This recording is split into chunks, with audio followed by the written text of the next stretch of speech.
ठाकुर जी को राग बहुत प्रिय है। बहुत ध्यान से सुनिएगा।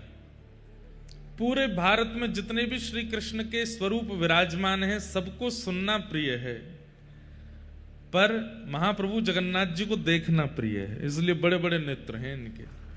अब देखो, ताली तो आपकी हर 2 मिनट में बजेगी, तो अब मत बजाओ, बस सुन लो क्योंकि हम कुछ ना कुछ ऐसे बताते जाएंगे तो आप तो बस बजाते ही रहोगे ताली। सुनिए, सारे विश्व के श्री कृष्ण मंदिरों में आप जाएंगे तो वहां के ठाकुर जी श्रवण करते हैं, परंतु महाप्रभु जगन्नाथ जी दर्शन करते हैं, देखते हैं। एक तो होता है कि आप बीमार हुए तो डॉक्टर से आपने फोन पर बात कर ली कि हमको ये हो गया, ये हो गया, ये हो गया। अब डॉक्टर अनुमान लगा रहा है क्या हुआ है, उसके अनुरूप आपको औषधि दे देगा। उसका लाभ होना ना होना उस पर थोड़ा संशय है, लेकिन जब डॉक्टर सामने ही आ जाएगा तो आपको बोलना नहीं पड़ता है। डॉक्टर जब सामने होता है तो आपको बोलना नहीं पड़ता, वो अपने आप आपकी नब्ज देख करके, यहाँ पर पूरा आपकी हृदय गति देख करके और आपके शरीर का तापमान आदि, ब्लड प्रेशर निकाल के वो अपने आप ही पता कर लेता है कि क्या रोग है। तो कहने में तो अतिशयोक्ति नहीं है, लेकिन भारत में कहीं भी दर्शन करने के लिए आप जाते हैं तो एक प्रकार से आप ठाकुर जी को बताएंगे तो उनको पता चलेगा कि आप कैसे हैं, क्या हैं, कहाँ हैं, क्यों हैं, कैसे सब व्यवस्था है, और फिर उसके बाद वो उपचार आपका करते हैं। लेकिन महाप्रभु जगन्नाथ जी के आगे तो मौन खड़े हो जाओ, दोनों भुजा उठा लो, वो अपने आप ही देख लेते हैं। बुद्धि कैसी है, हृदय कैसा है, कान कैसी है, नासिका कैसी है, जीव कैसी है, मन कैसा है, भविष्य कैसा है, पिछला पास्ट कैसा था, गति कैसी है, अगति कैसी है, वो सब अपने आप ही देख। इसीलिए बड़े बड़े नेत्र हैं महाप्रभु जगन्नाथ जी के। तो बहुत सारे भाव हैं, अभी तो आते जाएंगे। जगन्नाथ जी, ये पूरी कथा श्री जगन्नाथ भागवत कथा है।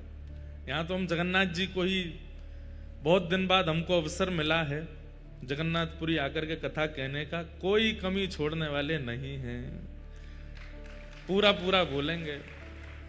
जहां जहां से जो जो भाव हमको मिलते जाएंगे हम सब आपको सुनाएंगे। तो महाप्रभु जगन्नाथ जी देखवे के ठाकुर जी हैं, ये देखते हैं। यहां आप दर्शन करने नहीं आते हैं, आप स्वयं को दिखाने आते हो महाप्रभु जी को, वो देखते हैं आपको। बाकी पूरे विश्व में तो आप देखने जाते हैं। श्रीनाथ जी चले जाओ, नीचे नजर करके खड़े, उनको कोई फर्क नहीं पड़ता सामने कौन है, वो नीचे देख रहे हैं। जो शरणागत है उसकी ओर देख रहे हैं, आपको उनको देखना होता है। श्री हमारे राधारमण लाल जी, उनके भी नेत्र थोड़े से नीचे हैं, आपको उनको देखना पड़ता है। परंतु महाप्रभु जगन्नाथ जी और द्वारिकाधीश जी के तो नेत्र ही बंद रहते हैं। द्वारिकापुरी जाएंगे तो वहां कोई कोई गोस्वामी जी की सेवा होती है, तब ठाकुर जी नेत्र धारण करते हैं, नहीं तो नेत्र धारण ही नहीं करते, बंद ही रखे हैं, बैठे हैं बिल्कुल। लेकिन महाप्रभु जगन्नाथ जी नेक खोल लें तो बात बने भी, लेकिन जो कमलाक्ष नेत्र हैं ठाकुर जी के, कमल जैसे नेत्र हैं।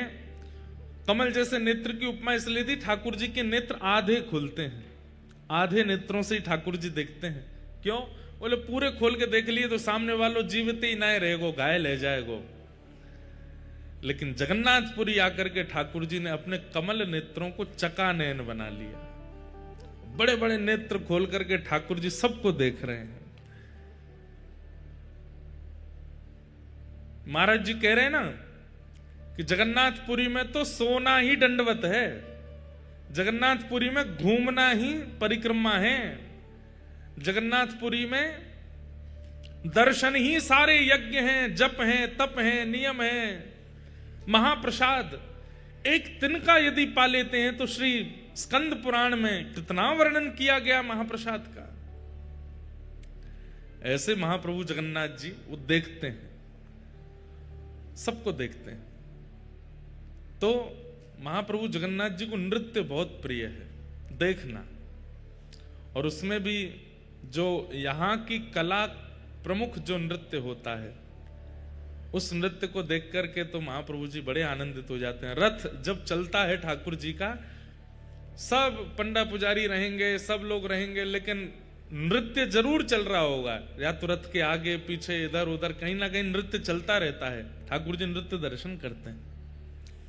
ऐसे आज सुंदर यहां पर पधारे, उन्होंने नृत्य भी किया। मानो ऐसा लगता है कि पूरी कथा की व्यवस्था, योजना, स्वागत, सत्कार सब कुछ महाप्रभु जगन्नाथ जी स्वयं ही कर रहे हों।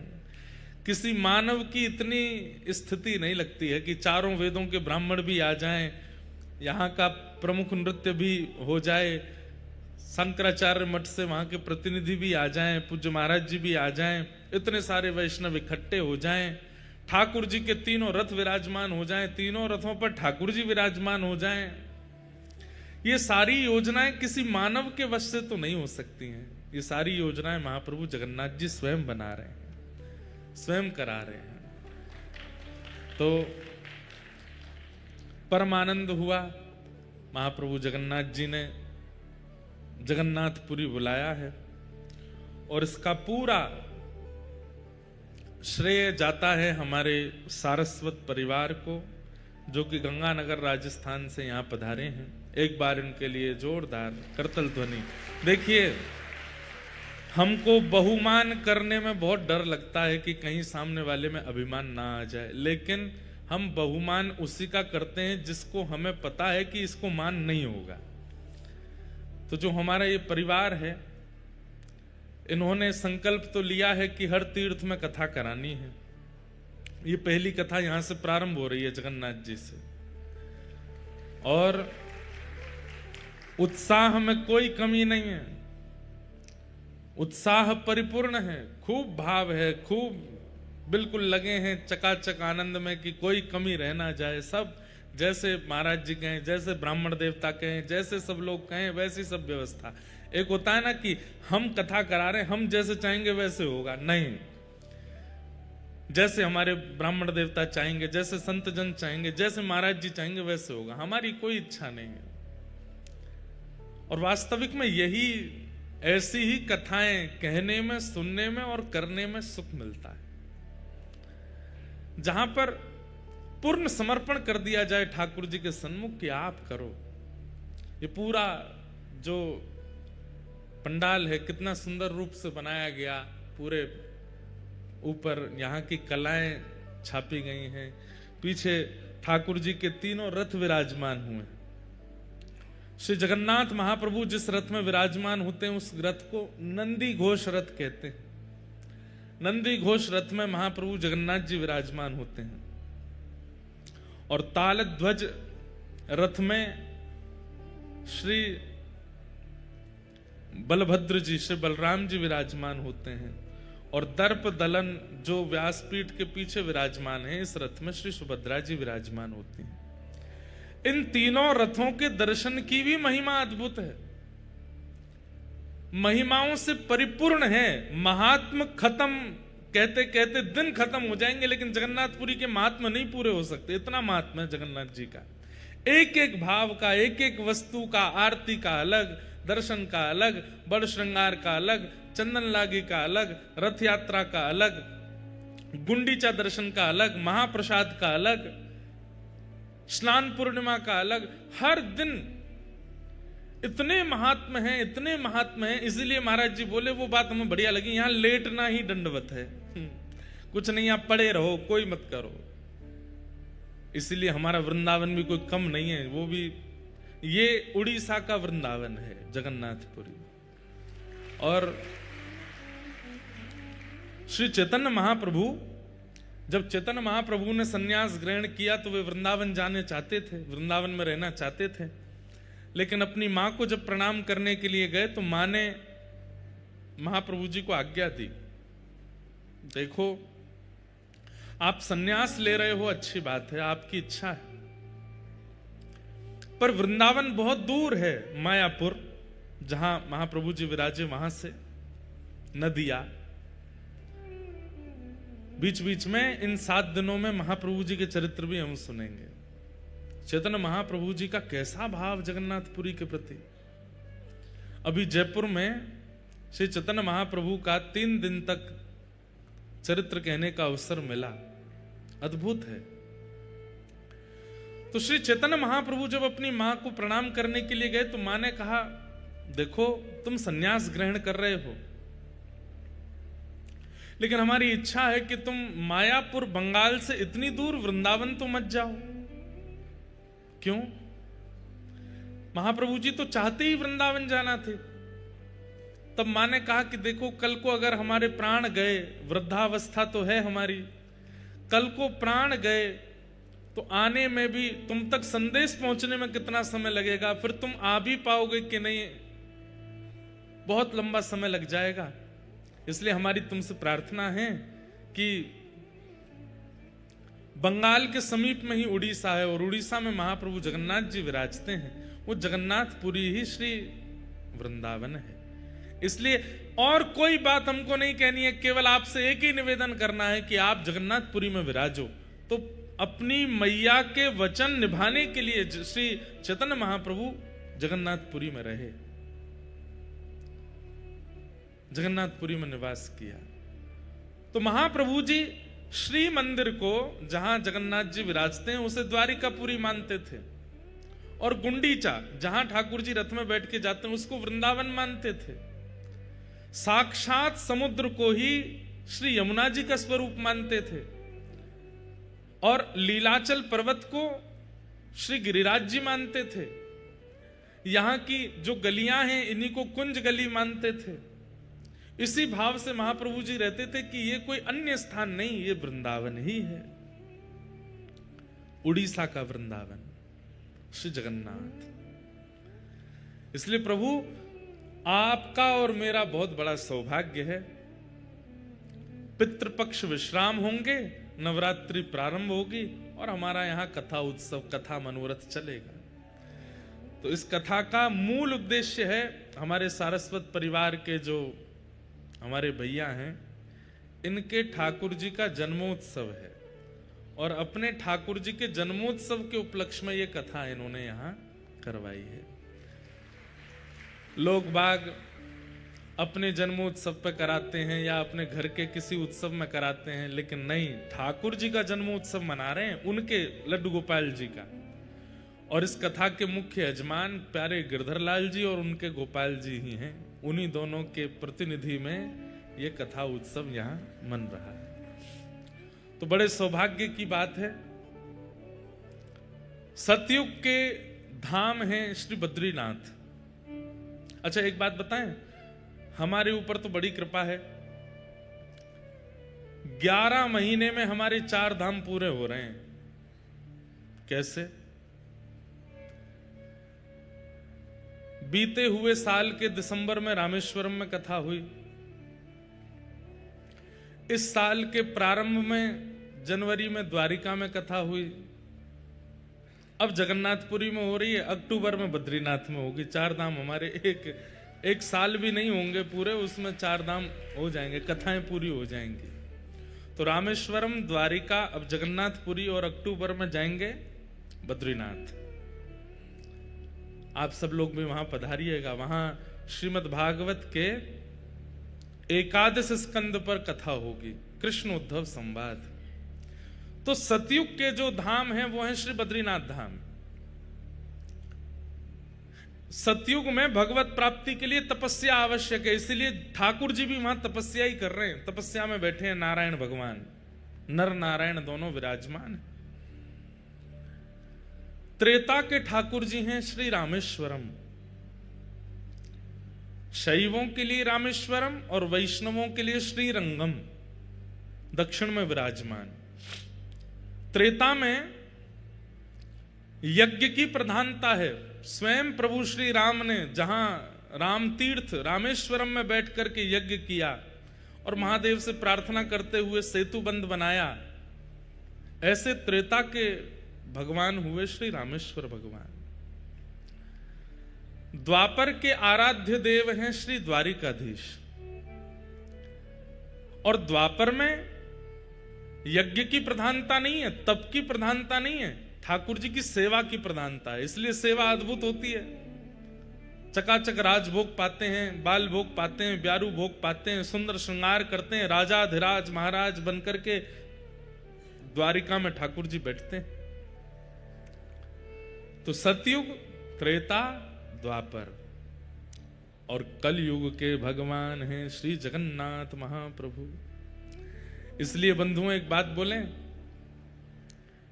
कलयुग में व्यक्ति इतने पाप कर्म करता है। हम आप सब लोग जो इस पंडाल में बैठे, हम लोग तो अपने गुरुजनों की कृपा से अपने धर्म का पालन करते हैं, कथा सुनते हैं, नाम जप करते हैं, तो हम तो फिर भी बहुत बचे, पर हमसे भी कुछ ना कुछ पाप बन ही जाता है। तो जो लोग बिल्कुल धर्म नहीं करते वो कितना पाप प्रतिदिन करते हैं।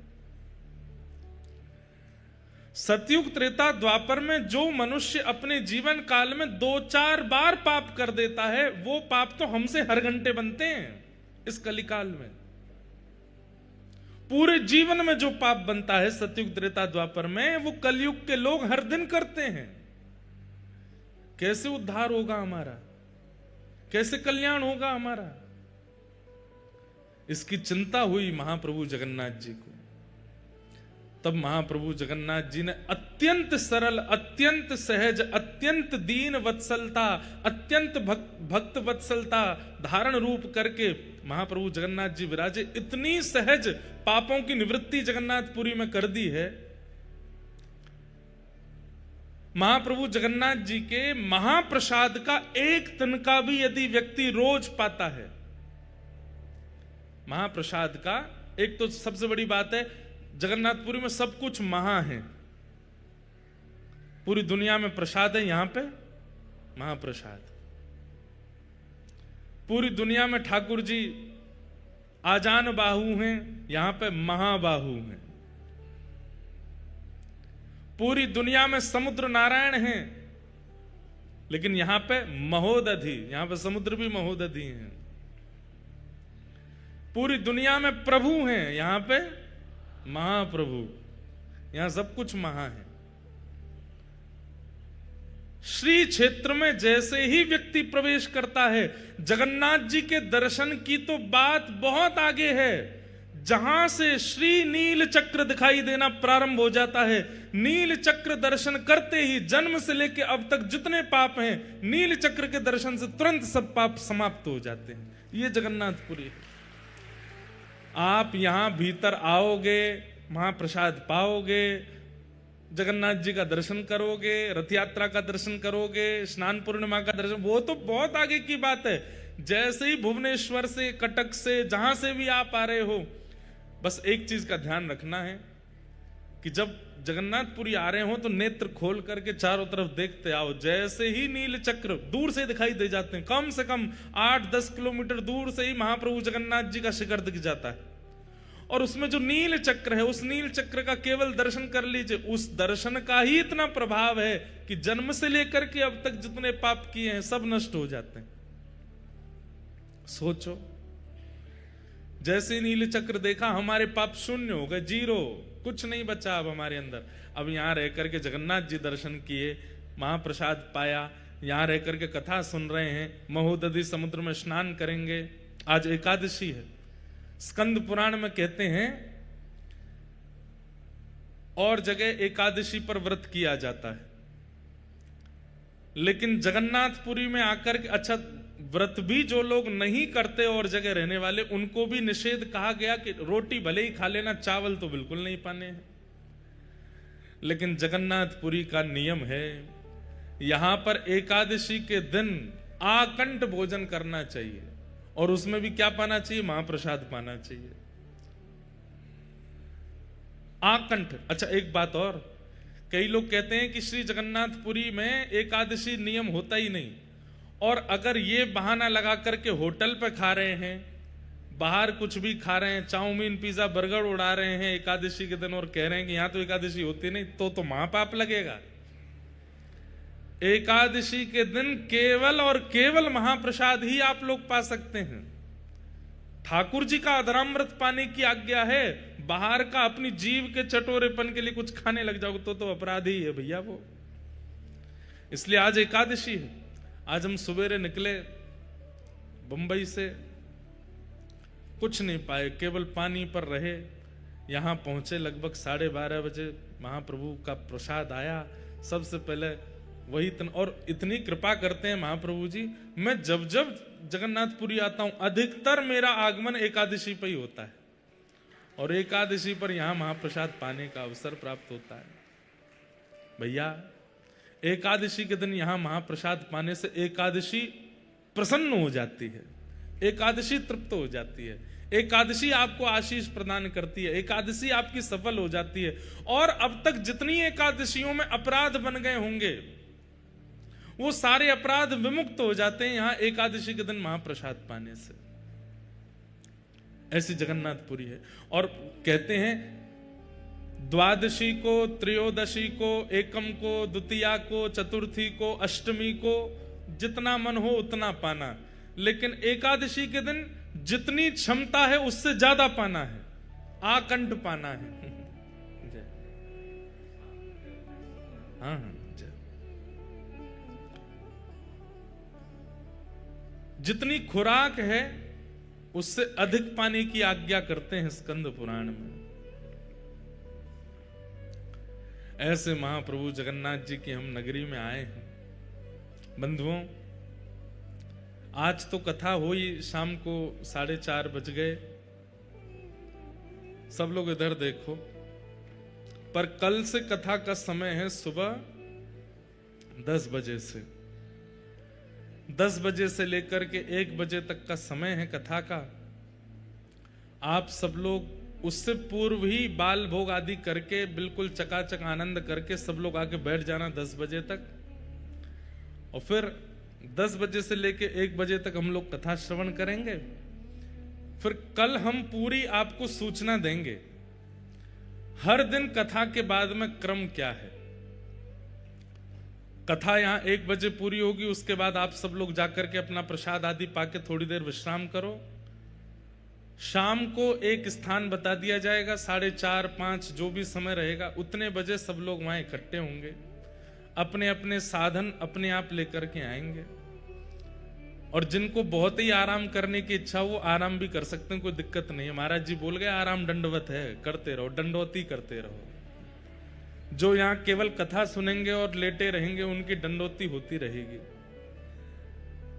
लेकिन कुछ लोगों को प्रतिबंध है, वो दंडोती ज्यादा नहीं कर सकते। जैसे हमारे परिकर के लोग, हमारे परिकर के लोग तो बेचारे भूखे प्यासे से रहे, सोवे के काजे, उन लोगों को बिल्कुल निषेध है, वो दंडवती नहीं कर सकते। बाकी जो थोड़े वयोवृद्ध हैं, थोड़ी उम्र के हैं, खूब चकाचक आप लोग सोइए, कोई दिक्कत नहीं। लेकिन जितने युवा हैं सब इकट्ठे हो जाएंगे, और फिर संध्या के समय रोज की योजना बनेगी कहां कहां दर्शन के लिए हम लोग जाएंगे। वहां दर्शन को जाया करेंगे, वहां जाकर के खूब उन्माद कीर्तन करेंगे, आनंद करेंगे। लौटते समय फिर महाप्रभु जगन्नाथ जी का दर्शन करते हुए अपने अपने कक्ष में सब लोग जाएंगे। हम आप लोगों के साथ में ही रहेंगे, तो ज्यादा खींचा तानी, फोटोग्राफी, सेल्फी वेल्फी करना मत। सब बिल्कुल ऐसे चलेंगे, बाल गोपाल चौर प्रचार प्रसार मंडल। हाँ, बिल्कुल जैसे ठाकुर जी की मंडली है वैसी मंडली बना करके हम लोग चलेंगे। तो आप लोग ये मत सोचना ये महाराज जी हैं, यूं ही सोचो हमारे सखा हैं, तो चकाचक वैसे ही चलना। अब वो कुछ 4 लोग घेर के चल रहे हैं, छुओ मत महाराज जी के, पाम मत पकड़ो, कोई खोचा मार रहो, कोई बगलबंदी खींच रहो, ये सब मत करियो भैया। प्रेम से घूमेंगे, डोलेंगे, आनंद करेंगे। कभी कहीं महाप्रसाद पाएंगे, कभी कहीं पाएंगे, पाएंगे भी नहीं भी पाएंगे, जैसी जगन्नाथ जी की इच्छा होगी वैसा सब क्रिया करेंगे। रोज का ऐसा ही क्रम रहेगा।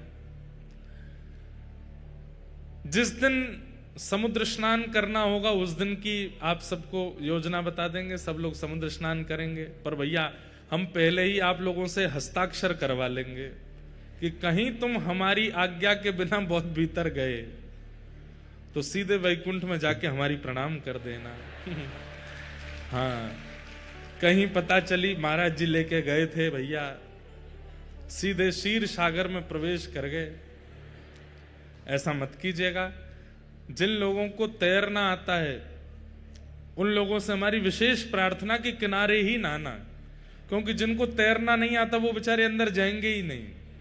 तैरना जिनको आता है हरकतें भी वही करते हैं। इसलिए महोदधि, ये महोदधि हैं, इनकी लहरें यही कहती है कि किनारे पे ही नहा लो, ज्यादा भीतर आने की प्रयास मत कीजिएगा। इसलिए आप सब लोग अपना ध्यान रख के वहां स्नान कीजिएगा। एक बंधुओं नियम इस कथा से आप लोगों को धारण करना है। महाप्रसाद का नियम आज से ही प्रारंभ कर दीजिए। आप लोग जहां कहीं भी भोजन करेंगे, आपके रसोइया बनाएंगे, अच्छी बात है, पर किसी भी एक समय महाप्रसाद पाना है। महाप्रसादे गोविंदे, यहां का महाप्रसाद सामान्य नहीं है। और पहली बात, यहां के महाप्रसाद को कभी भी ऐसा नहीं कहना भाई चावल दे दो, दाल दे दो, ये वाली सब्जी दे दो, चटनी दे दो, नहीं। आप महाप्रसाद के अलावा अन्य किसी भी शब्द का प्रयोग करेंगे, अपराध लगेगा। ठाकुर जी से भी ज्यादा महिमा है यहां महाप्रसाद की। इसलिए महाप्रसाद का नियम आज से आप लोगों को धारण करना है। 7 दिन तक जो यहां रहेंगे, 24 घंटे में एक बार महाप्रसाद आपके मुखमंडल में जाना चाहिए। महाप्रसाद के कुछ नियम हैं। पहला नियम, धरती पर बैठ करके ही पाना है। जिन लोगों के पांव में ताकत ना हो वो कुर्सी पर बैठ सकते हैं, बाकी धरती पर ही बैठना है। आसन लगाना नहीं है, किसी भी प्रकार की चद्दर, दरीचा कुछ नहीं बिछाना है नीचे। सामान्य पृथ्वी पर बैठिए और सामने पत्तल, केले के पत्ते में महाप्रसाद ग्रहण कीजिए। दूसरा नियम, महाप्रसाद के प्रत्येक ग्रास को लेते समय यही मानना है कि श्री महाप्रभु जगन्नाथ जी ही मेरे अंतस्थ में, जैसे कथा में कानों से प्रवेश करते हैं, दर्शन में नेत्रों से प्रवेश करते हैं, ऐसे ही महाप्रसाद के रूप में मुख से प्रवेश कर रहे हैं, भीतर जा रहे हैं महाप्रभु जी। प्रत्येक ग्रास को लेते समय यही भाव रखना है कि ये महाप्रभु जगन्नाथ जी हैं। एक तिनका भी छोड़ना नहीं। भले ही 2 घंटा लग जाए, घूम घूम करके आओ, थोड़ा पचा के फिर पालो, लेकिन वो छोड़ना नहीं है। एक तिनका भी अगर आप लोग उसका व्यर्थ करते हैं तो उसका अपराध बताया गया स्कंद पुराण में, कि फिर देवता आकर के उसको पाते हैं और फिर देवताओं को उच्छिष्ट पवाने। वैसे तो महाप्रसाद उच्छिष्ट नहीं होता है, महाप्रसाद कोई भी पा सकता है, लेकिन आपका उच्छिष्ट कहीं फेंक दिया गया और उसके बाद देवता आकर के जब उसको देखते हैं तो उनको जो क्रोध आता है, उस क्रोध का अपराध आपको लगेगा। तो या तो उतना ही लीजिए जितना पा सकते हैं, उससे अधिक यदि लिया है तो एक तिनका भी व्यर्थ ना जाए। यह महाप्रसाद का तीसरा नियम। पूरी पत्तल जैसी रखी गई थी, आपके उठने समय वैसी ही मिले, बिल्कुल सब एक एक कण आपके मुख में चला जाए। उसका प्रभाव 7वें दिन देखिएगा। नित्य महाप्रसाद पाने का आपको अनुभव होगा कि यहां से लौटने के बाद आपकी भक्ति में, आपके प्रेम में, आपके व्यवहार में, आपके स्वभाव में पहले से ज्यादा दीर्घता आ गई होगी ठाकुर जी के प्रति। क्यों? क्योंकि आपके रक्त में, मांस में, रुधिर में, अस्थियों में, सब जगह महाप्रभु जगन्नाथ जी विराजमान हो गए हैं। इसलिए महाप्रसाद। महाप्रसाद का चौथा नियम, आप पा रहे हैं और कोई व्यक्ति दूसरा पाने की इच्छा रखता है तो आप उसको तुरंत अपने पास बैठा सकते हैं, और कोई आपसे बिना पूछे भी बैठ जाए और आपकी पत्तल में पाने लग जाए तो आप उसको मना नहीं कर सकते। महाप्रसाद झूठा नहीं होता, महाप्रसाद पवित्र ही रहता है। हाँ, बस इतना ध्यान रखना चाहिए लोगों को कि महाप्रसाद पाते समय बन जाए तो ठीक, नहीं बने तो कोई दिक्कत नहीं है। कि महाप्रसाद को पाए तो ये उंगलियां जो है ये ओष्ठ का स्पर्श ना करें, ये ऐसे ही ग्रास लें और यहां आकर के उसको, अब नहीं बनेगा, कई लोग तो उसको फिर गेरना गारना नहीं, पता चली पूरे लत्ता ही बिगाड़ लिए अपने। जिनसे बन जाए तो इतनी दालमा डालिए कि जो वो लड्डू जैसी आकृति बने और उसको ऐसे ही पाइए। आपके ये हाथ स्पर्श ना करें मुख का, तो ये और अच्छा है। नहीं बने तो कोई दिक्कत नहीं है, खूब प्रेम से खूब चकाचक पाओ जैसे पा सको। कोई और अगर पाना चाहे तो उसमें कोई दिक्कत नहीं है, वो पा सकता है। महाप्रसाद का ही नियम। 7 दिन तक तो यहां महाप्रसाद पाना ही है। हमारा नियम तो ऐसा है कि हम सुबह से रात्रि तक और कुछ पाने वाले ही नहीं है। हमारे लाल जी की रसोई बन रही है, वो चकाचक उनका भोजन बनेगा, पर हम तो महाप्रसाद ही पाते हैं। जगन्नाथपुरी में हम और कुछ लेते ही नहीं है, महाप्रसाद ही लेंगे। तो महाप्रसाद 7वां दिन जब यहां पूरा हो जाए तो यहां से जाते समय महाप्रसाद की पोटली आप सब लोग लेके जाइएगा। उसमें से रोज एक तिनका पाना है, एकादशी हो, द्वादशी हो, कुछ भी हो। और सुनिए, सूतक हो, पातक हो, कुछ भी हो, घर में महाप्रसाद रोज पाया जा सकता है।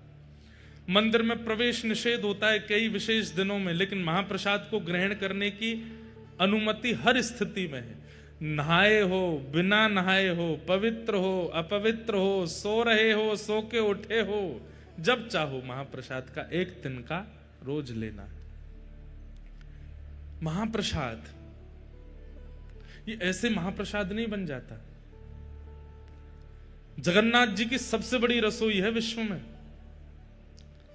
अब सही आंकड़े तो हमको नहीं पता होंगे, लेकिन लगभग 400 चूल्हे हैं। कितने चूल्हे? 400 चूल्हा हैं भीतर, और 700 बनाने वाले सब हमारे सेवक जन हैं। 700 रसोईया कितने हैं भैया? 10,000 आदमियों का भोजन भी ज्यादा से ज्यादा 100-150 लोग बना देते हैं, लेकिन केवल महाप्रभु जगन्नाथ जी, सुभद्रा जी, बलभद्र जी 3 हैं, और चौथे हमारे सुदर्शन जी। इनके लिए प्रसाद बनाते हैं 700 सेवक जन लगते हैं। वो भी बड़े नियम से लगते हैं, और वे भी कोई पुरुष रूप में नहीं हैं तो वो पुरुष रूप में ही, लेकिन भीतर प्रवेश करते ही रसोई घर में वे सब ठाकुर जी की सहचरियां हैं। उसी भाव से ही निर्माण करते हैं। निर्माण होने के बाद में फिर उसका गोपाल मंत्र से उसका आवाहन होता है, आदि आदि बड़े नियम से महाप्रसाद सिद्ध होता है। उसके बाद जब वो रसोई घर से महाप्रभु जी के पास जाएगा, कोई सामने नहीं आना चाहिए, ऊपर से पक्षी भी नहीं जाएंगे। एक कुछ भी ऐसी घटना होती है, फिर भोग ठाकुर जी को नहीं पधराया जाता। महाप्रभु जगन्नाथ जी के सन्मुख पधराने के बाद भी वो महाप्रसाद नहीं बना है। महाप्रभु जी को पधराने के बाद फिर वो बगल में ही विराजमान श्री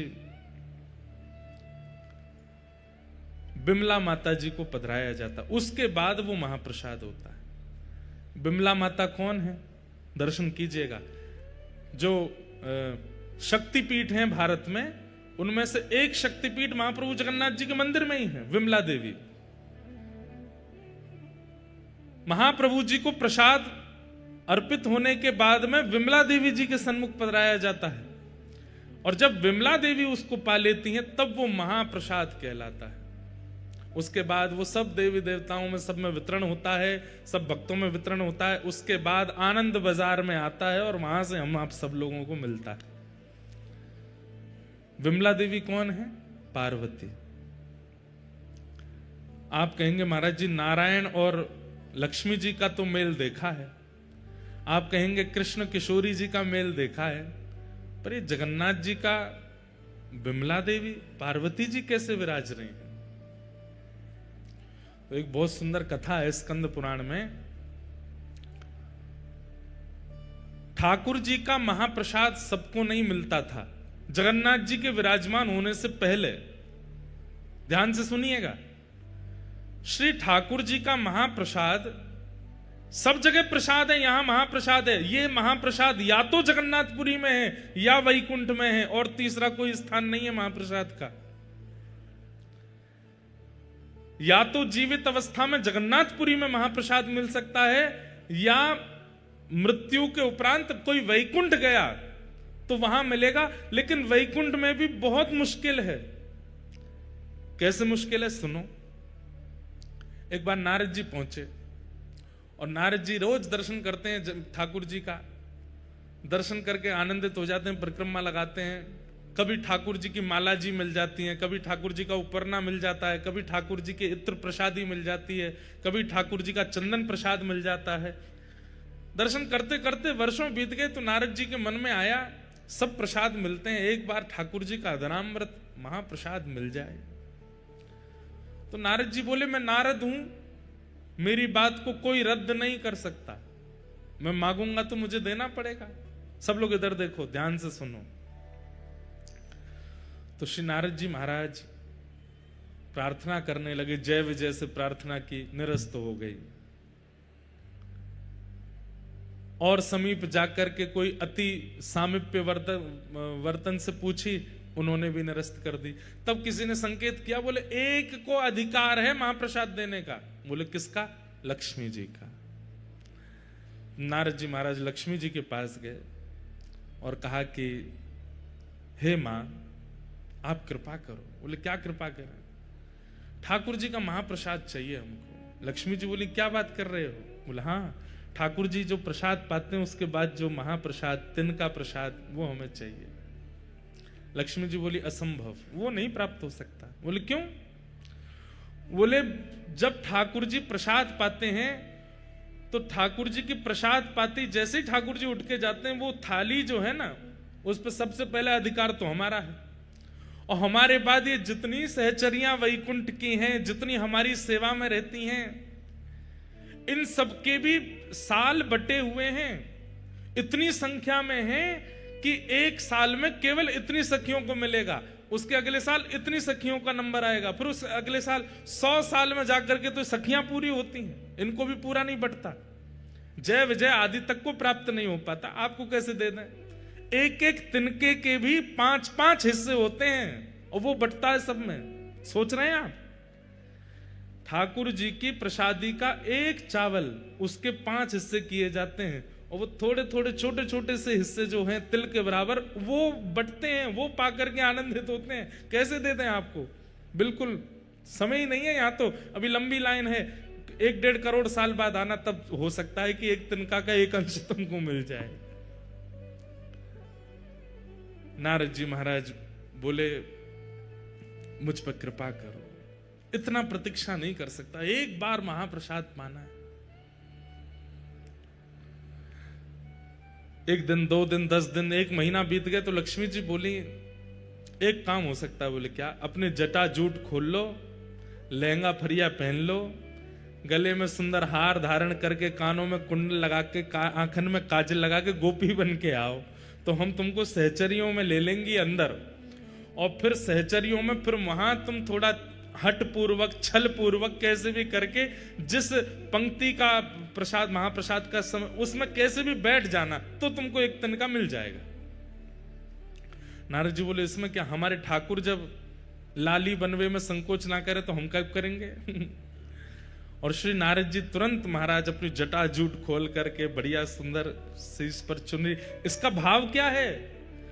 ठाकुर जी की निज सेवा में जाने के लिए चाहे जहां हो, गोपी तो बनना पड़ेगा। और गोपी मतलब हृदय से गोपी।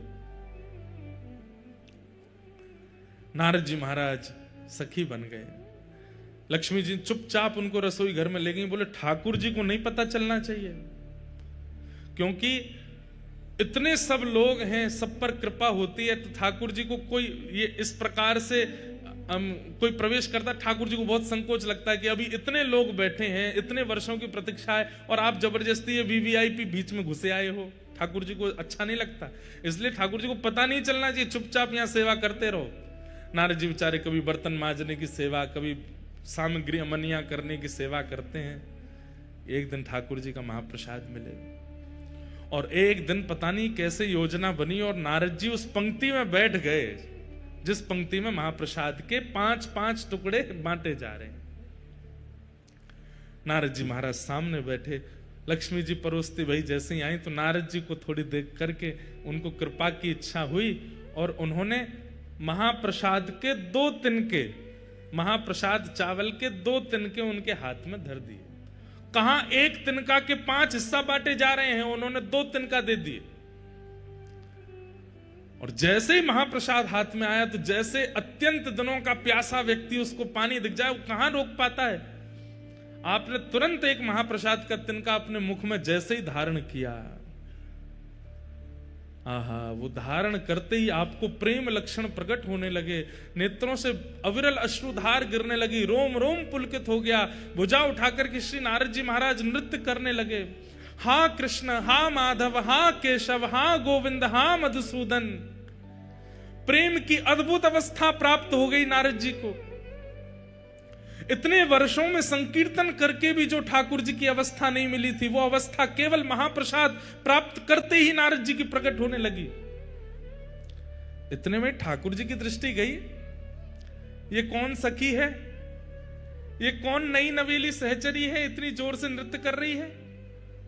लक्ष्मी जी बोले कोई नहीं मैं संभालती हूं। लक्ष्मी जी हाथ पकड़ करके लेके गई नारद जी को, और क्या कर रहे हो, फंसवाओगे सबको। नारद जी के तो नेत्र लाल पड़ गए। बोले हे मां, अभी तो केवल एक तिनका पाया है, और ये तिनका पाकर के मैं इतना आनंद में आ गया हूं। वर्षों से, करोड़ों वर्ष निकल गए, नाम जपते जपते ऐसी स्थिति का अनुभव नहीं किया जो स्थिति का अनुभव केवल महाप्रसाद का एक तिनका पाकर के मुझे हो रहा है। लक्ष्मी जी बोली इसलिए नहीं देते हैं, तुम देखो क्या हालत हो गई, अब जल्दी जाओ यहां से, ठाकुर जी को पता चल गई तो दिक्कत होगी। वैकुंठ से ही चले गए, नाच रहे हैं, कभी किसी लोक में जा रहे हैं, कभी किसी लोक में जा रहे हैं। सब नारद जी की इस भाव दशा को देख करके आश्चर्यचकित हो रहे हैं कि ये कैसे हो गया। नृत्य करते करते करते करते श्री नारद जी महाराज पहुंचे कैलाश। कैलाश में विराजमान महादेव, बाकी सब तो नारद जी का नृत्य देख करके अनुमान लगा रहे हैं कि हुआ क्या है, लेकिन महादेव तो महादेव हैं, वो तो देखते ही पहचान गए। नारद जी नृत्य कर रहे हैं, भुजा उठा करके तुरंत महादेव गए, और महादेव जाकर के हाथ जोड़ के बोले, हे मेरी गृहिणी के गुरुदेव, हमारी पार्वती जी पत्नी के गुरुदेव हो आप। हमें पता है कि कोई अद्भुत पूंजी मिली है ठाकुर जी की, और उसी से ये भावावेश आपके चित्त में आ रहा है। अब प्रतीक्षा नहीं हो रही है, जल्दी हमें प्रदान कर दो। नारद जी बोले मेरे पास नहीं है। बोले मुझे सब दिख रहा है, हाथ में दबाए बैठे हो, एक तिनका पा लिया, एक अभी बचा, ये हमको दे दो। नारद जी बोले प्रभु बस इच्छा नहीं हो रही है, इसके प्रति तो स्वार्थ हो रहा है कि मैं कैसे दे दूं आपको। शंकर जी बोले अच्छा, तो फिर आगे तुमको बहुत काम पड़ेंगे हमसे, फिर क्या करोगे। अरे भाई हम भी महादेव हैं, एक हम पे भी कृपा कर दो। अकेले नृत्य करने में क्या सुख मिलेगा, हमें दे दोगे तो हम भी नृत्य करेंगे, दोनों फिर साथ में नृत्य करेंगे, यमुना पुलिन पर नृत्य करेंगे, समुद्र तट पर नृत्य करेंगे, कैलाश की चोटियों पर नृत्य करेंगे, एक से दो भले। नारद जी बोले हाँ ये तो ठीक है, अकेले नृत्य करने से ज्यादा सुख तो एक संग में और हो जाए तो और सुख मिलेगा। तुरंत नारद जी ने वो महाप्रसाद का एक तिनका महादेव को दिया, और जैसे ही महादेव ने पाया तो जो दशा अभी तक नारद जी की वो महादेव की भी हो गई। जटाजूट खोल करके महादेव भी भुजा उठा करके कभी नारद जी के गले में गलवैयां डाल करके नृत्य करें, और नेत्रों से अश्रुपात हो रहा है, प्रेम लक्षणा भक्ति प्रकट हो गई दोनों के चित्त में। कभी यमुना तट पर, कभी गंगा तट पर, कभी नर्मदा तट पर, कभी समुद्र तट पर, कभी हिमालय की चोटियों पर, कभी किसी लोक में, कभी किसी लोक में, बस विचरण करके भावावेश में नृत्य कर रहे हैं। पार्वती जी बोली महादेव को हुआ क्या है, भावावेश में रुदन करते रहते हैं, नृत्य करते रहते हैं, इतने आनंद में छके पगे हमने पहले कभी नहीं देखे। महादेव आनंद में तो हमेशा रहते हैं, लेकिन महादेव का आनंद कैसा है, प्रकट नहीं करते हैं, अंदर ही अंदर इंट्रोवर्ट है महादेव, नेत्र बंद करके बैठे रहेंगे। लेकिन अब महादेव की स्थिति ऐसी है कि जो आनंद हृदय का है वो प्रकट हो रहा है। अरे कहां तक कहें, नारद जी और महादेव का जो दर्शन करता है वो भी नृत्य करने लगता है, उसके चित्त में भी वही भाव प्रकट हो जाता है। परंतु पार्वती जी समझ गई कि कुछ तो इन्हें ऐसा मिला है जिसके कारण ये ऐसे हो रहे हैं। महादेव से पूछा, महादेव ने तो उत्तर नहीं दिया, तो सीधे नारद जी के चरण पकड़े, गुरुदेव आपने क्या दिया है इनको, कुछ तो आपने खिलाया है, कुछ तो आपने ऐसा बताया है, या कुछ तो आपने दिखाया है जिससे ये ऐसे हो गए, मुझे भी दिखाओ, मुझे भी बताओ, या मुझे भी खिलाओ। आनंद में छके छके नारद जी के मुख से निकल गया, बोले अरे देवी क्या बताए, बहुत तप करना पड़ता है, तब जाकर के ठाकुर जी का अधरामृत 2 तिनका महाप्रसाद का मिलता है, उसको एक नारद जी पाते हैं, दूसरे आपके पतिदेव पाते हैं, तो ये भाव दशा होती है। बोले 2 ही तिनका थे, बोले हाँ। एक आपने पा लिया, बोले जी, और एक, बोले एक इनने पा लिया। तो इन्होंने हमको क्यों नहीं दिया, एक के 2 तिनका भी तो हो सकते थे, और हमने तो सुना वैकुंठ में 1 के 5 तिनका होते हैं तब बांटा जाता है। नारद जी बोले अब तो माहौल गर्म हो रहा है, तो धीमे से बोल गए, हमने तो कही थी इनसे 1 के 2 कर दो। हम तो इनको बोल के गए थे, और हमने एक के दो नहीं, हमने एक के चार कही थी, कार्तिकेय गणेश जी को भी खिला देना, लेकिन इनके मन में स्वार्थ आ गया, अकेले ही पा गए पूरा। और ऐसा कह के नारद जी तो वहां से चलते बने, नाच रहे हैं। महादेव बोझा उठा के पार्वती जी सामने क्रोध में खड़ी हैं। आपको गुरुदेव कह के गए थे कि 2 तिनका कर लो, फिर भी नहीं दिया मुझको, इतना स्वार्थ आपके चित्त में आ गया है। अरे वैसे सब मिल बांट करके रहते हैं, लेकिन ठाकुर जी का अधरामृत मिला, अकेले पा गए, एक बार भी नहीं सोचा कि थोड़ा इनको भी देते हैं। आपके गुरुदेव ने कब कहा कि 2 दिन का? मेरे गुरुदेव पे लांछन नहीं लगाओगे, वो कह के गए थे आपसे, बता के गए मुझको। कहां है तुम्हारे गुरुदेव? पता चली वो तो गए। अब तो यहां पार्वती जी नाराज हो गई, ना पा रही हैं, ना सो रही हैं, ना कुछ कर रही हैं।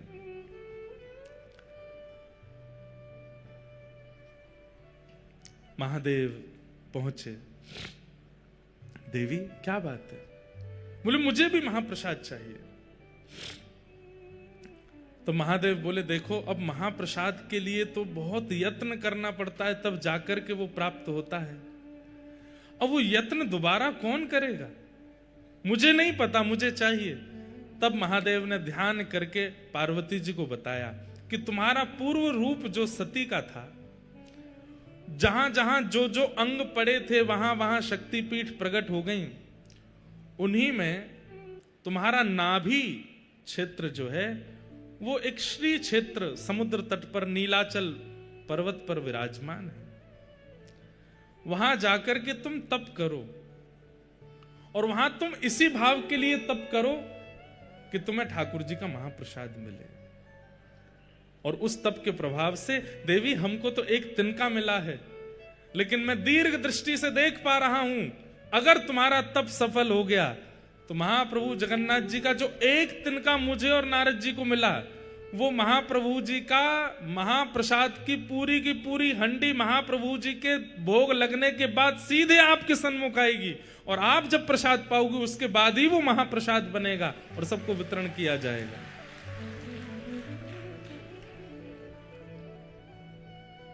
वही पार्वती जी विमला देवी के रूप में आई, आकर के यहां बैठ करके तप किया।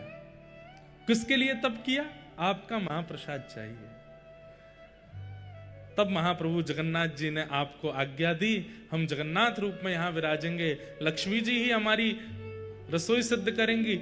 जिस महाप्रसाद को वैकुंठ में प्राप्त करना अति दुर्लभ है, उस महाप्रसाद को मैं अति सहज कर दूंगा इस जगन्नाथ क्षेत्र में। और देवी वो प्रसाद जितनी विधियों से बनेगा, उसी विधि से बनता है महाप्रसाद यहां, जिस विधि से वैकुंठ में बनता है। मुझे पूरी विधि अभी भी अच्छे से पता नहीं, अंदर सामग्रियां कैसे धोई जाती हैं, कैसे अमनियां की जाती हैं, फिर उनको कैसे किन किन मंत्रों को बोल करके सामग्री डाली जाती हैं, फिर उसके बाद 9 हंडियां रखी जाती हैं। सबसे पहले ऊपर वाली हंडी पक करके तैयार होती है, ऊपर ठाकुर जी के सन्मुख, उसके पीछे भी बहुत विधियां होती हैं, तब जाकर के महाप्रसाद सिद्ध होता है। लेकिन महाप्रसाद तभी कहलाएगा जब वो मेरे बाद आपको भोग लगेगा। विमला देवी के भोग के बाद वो महाप्रसाद आनंद बाजार में आ जाता है और हम सबको प्राप्त होता है। ये महाप्रसाद। इसलिए भैया जगन्नाथ जी का नित्य दर्शन तो आप नहीं कर सकते, कोई राजस्थान से, कोई बंबई से, हम उत्तर प्रदेश से, कहां से आए हैं। और कलयुग में जन्म लेने वाले व्यक्ति को अगर अपना कल्याण चाहिए तो कलयुग के प्रधान देव जगन्नाथ जी का नित्य दर्शन करना पड़ेगा, तभी उसका उद्धार होगा, नहीं तो नहीं होगा। हम कैसे करें? रोज फ्लाइट ले लेके तो आ नहीं सकते। तो इसलिए महाप्रसाद जो है वो जगन्नाथ जी का ही रूप है। यदि उसे हम अपने साथ लेकर के जाते हैं और नित्य महाप्रभु जी का स्मरण करके प्रातः प्रथम अपने मुख में कुछ और धारण करना ही नहीं, सीधे महाप्रसाद ग्रहण करना है, तो नित्य जगन्नाथ जी के दर्शन का जो फल होता है वो हमें नित्य प्राप्त हो जाएगा। इसलिए आज से महाप्रसाद जी का नियम धारण कर लीजिए, प्रत्येक दिन महाप्रसाद पाना है। ऐसे जगन्नाथपुरी में आज हम आप सब लोग आए हैं।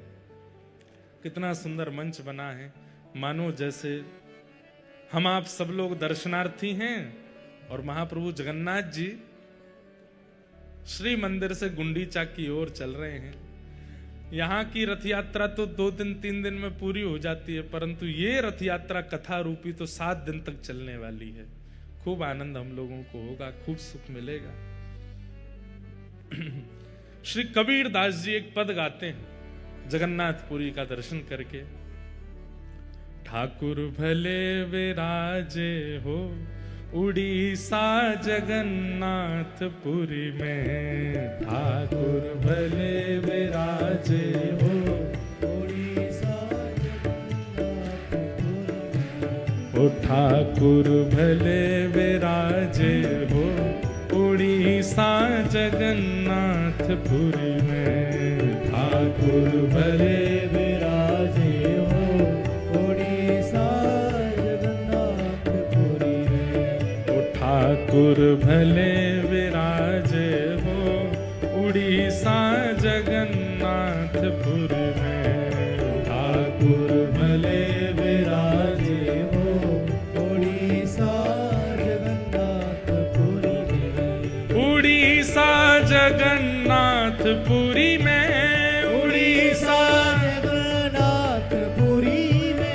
उड़ीसा जगन्नाथपुरी में, उड़ीसा जगन्नाथपुरी में, उड़ीसा जगन्नाथपुरी में, उड़ीसा जगन्नाथपुरी में, उड़ीसा जगन्नाथपुरी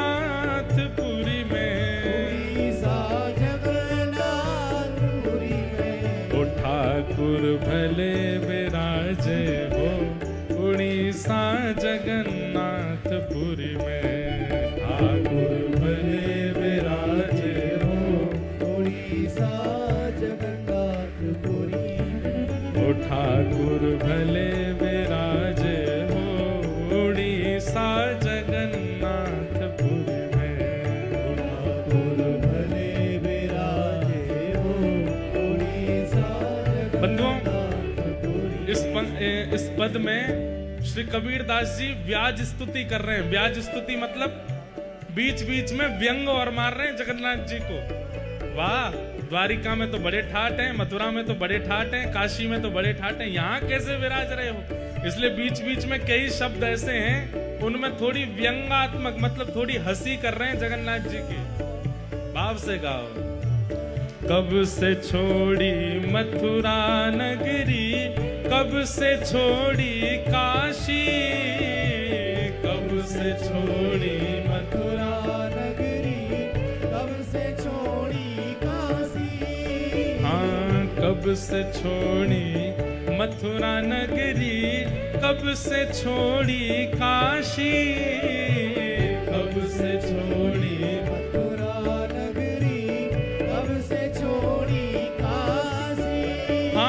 झारखंड में आन विराजे, झारखंड में आन विराजे। झारखंड इसलिए कहा क्योंकि यहाँ चारों तरफ जंगली जल, वनी वन, कांटे ही कांटे, झाड़ ही झाड़ थी।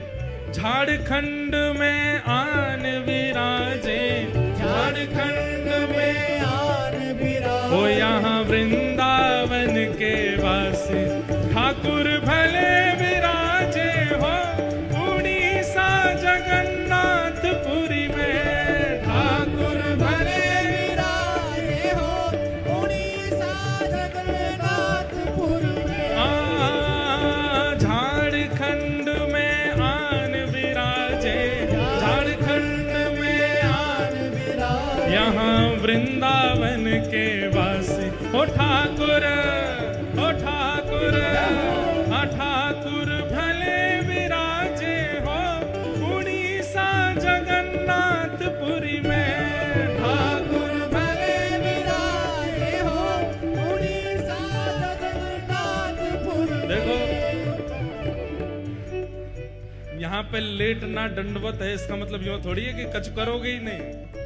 अरे इतनी संख्या में बैठे हैं, भुजा उठा के करताल बजा के ऊंचे स्वर में गाओ, हे ठाकुर, हाँ ठाकुर, हे ठाकुर भले विराजे हो उड़ीसा जगन्नाथपुरी में,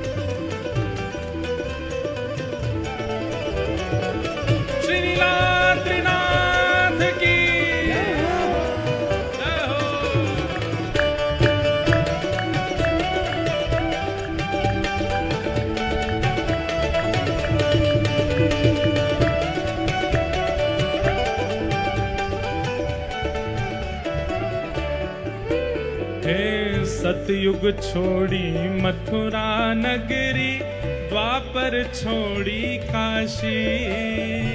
सतयुग छोड़ी मथुरा नगरी, द्वापर छोड़ी काशी। हाँ, सतयुग छोड़ी मथुरा नगरी, द्वापर छोड़ी काशी।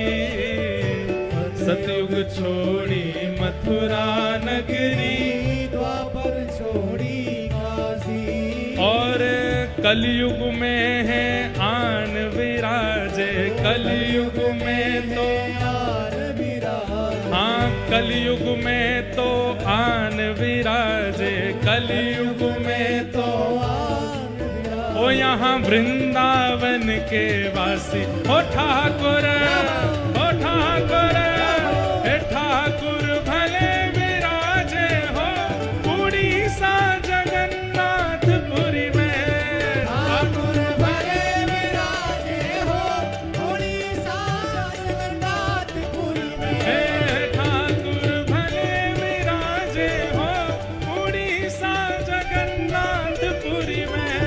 ठाकुर भले विराजे हो उड़ीसा जगन्नाथपुरी में। कलयुग में तो आन विराजे, कलयुग में तो आन विराजे।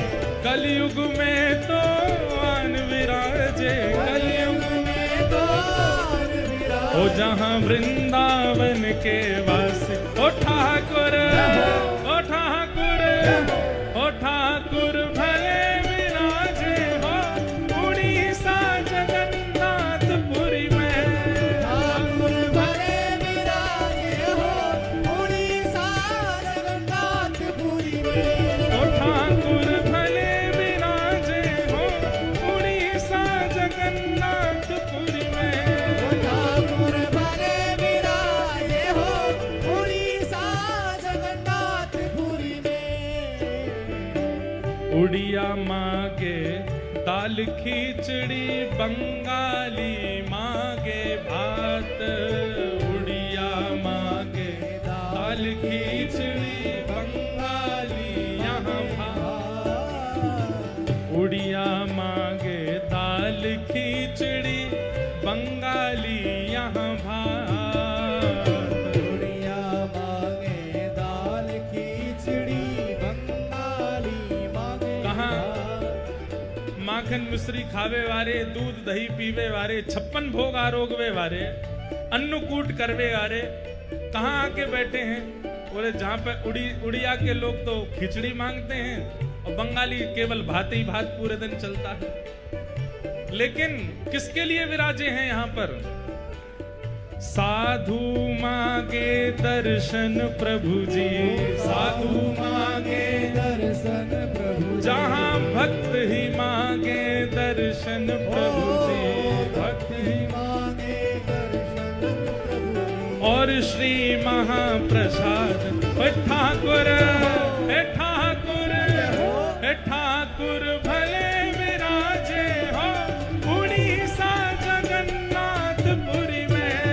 ठाकुर भले विराजे हो उड़ीसा जगन्नाथपुरी में। हाँ, साधु मांगे दर्शन प्रभु जी, साधु मांगे दर्शन प्रभु जी। हे साधु मांगे दर्शन प्रभु जी, साधु मांगे दर्शन प्रभु जी। और श्री महाप्रसाद। हे ठाकुर, हे ठाकुर, हे ठाकुर भले विराजे हो उड़ीसा जगन्नाथपुरी में। ठाकुर भले विराजे हो उड़ीसा जगन्नाथपुरी में। हे ठाकुर भले विराजे हो उड़ीसा जगन्नाथपुरी में।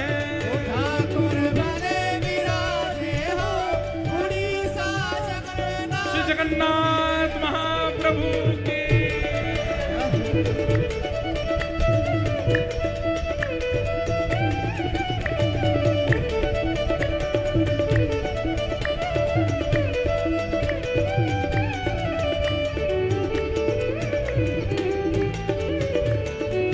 श्री बलभद्र सुभद्रा मैया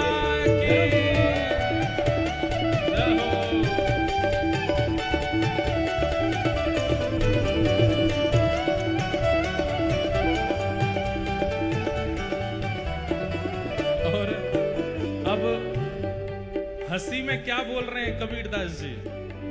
चट्टी चट्टी बनिया लूटे और लूटे फिरंगी, चट्टी चट्टी बनिया लूटे और लूटे फिरंगी। हाँ, ये उस समय की बात।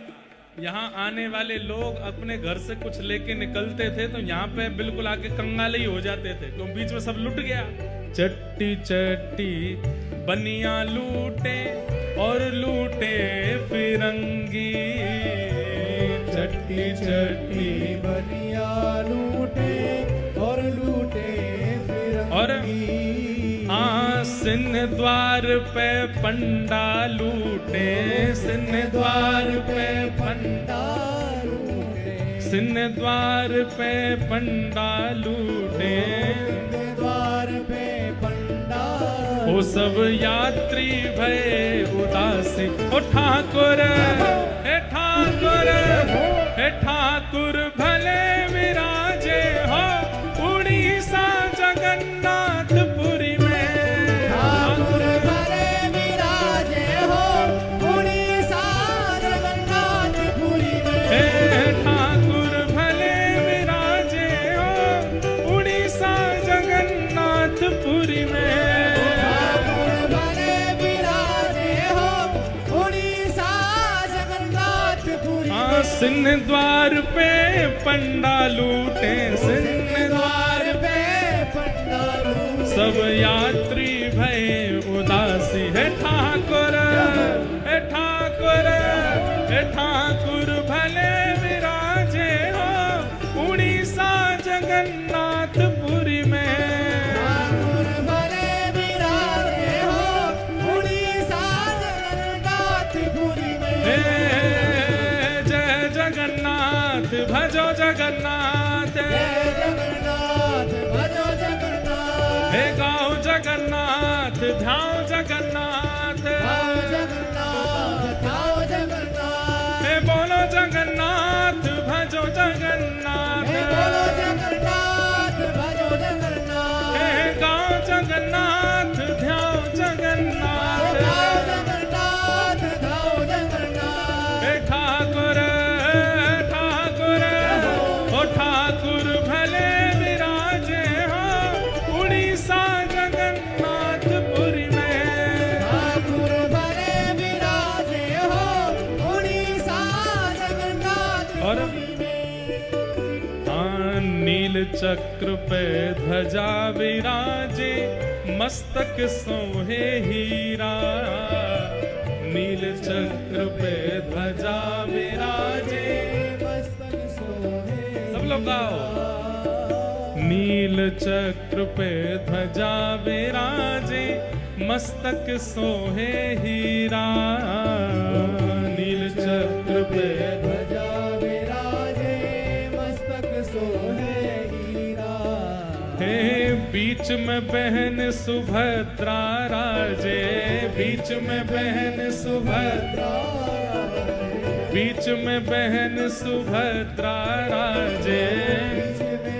और और आजू बाजू दो वीरा, ओ ठाकुर, हे ठाकुर, हे ठाकुर भले विराजे हो उड़ीसा जगन्नाथपुरी में। ठाकुर भले विराजे हो उड़ीसा जगन्नाथपुरी में। बीच में बहन सुभद्रा राजे, बीच में बहन सुभद्रा, हाँ बीच में बहन सुभद्रा राजे, बीच में बहन सुभद्रा और आजू बाजू दो वीरा। हे ठाकुर, हे ठाकुर, हे ठाकुर भले विराजे हो उड़ीसा जगन्नाथपुरी में। ठाकुर भले विराजे हो उड़ीसा जगन्नाथपुरी में। हे ठाकुर भले विराजे हो उड़ीसा जगन्नाथपुरी में। ठाकुर भले विराजे हो भुजा उठा के जगन्नाथ। जय जगन्नाथ जय बलदेव, जगन्नाथ जय बलदेव।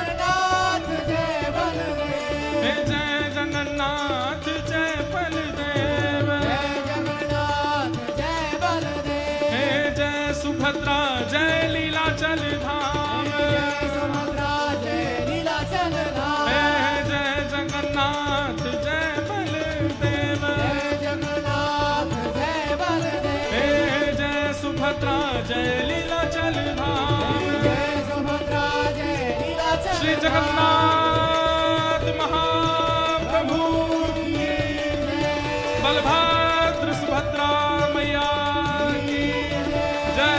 जय श्री राम, जय जय श्री राम, जय जय श्री राम।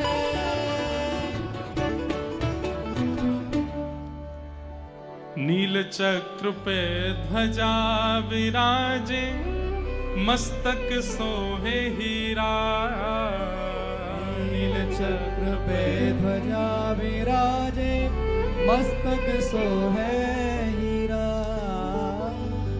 बीच में बहन सुभद्रा राजे, बीच में बहन सुभद्रा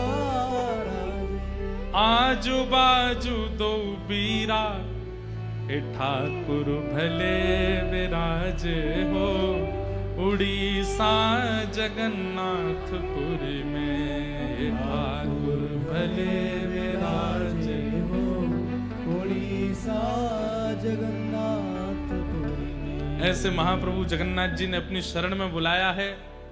इस वक्त यदि हमसे पूछा जाए कि इस ब्रह्मांड में सबसे बड़ा सौभाग्यशाली कौन, तो इस पंडाल में हमसे लेके पीछे तक जितने लोग बैठे हम सब बहुत सौभाग्यशाली। क्यों? क्योंकि कृपा अति कृपा नहीं, अति हरि कृपा हुई है हम पे। यहां एक बार नील चक्र देखने की इतनी महिमा है, हमको तो 7 दिन देखने के लिए मिला। यहां एक दिन महाप्रभु जगन्नाथ जी को देखने की इतनी महिमा, हम तो 7 दिन देखेंगे और दिन में 4-4 बार देखेंगे।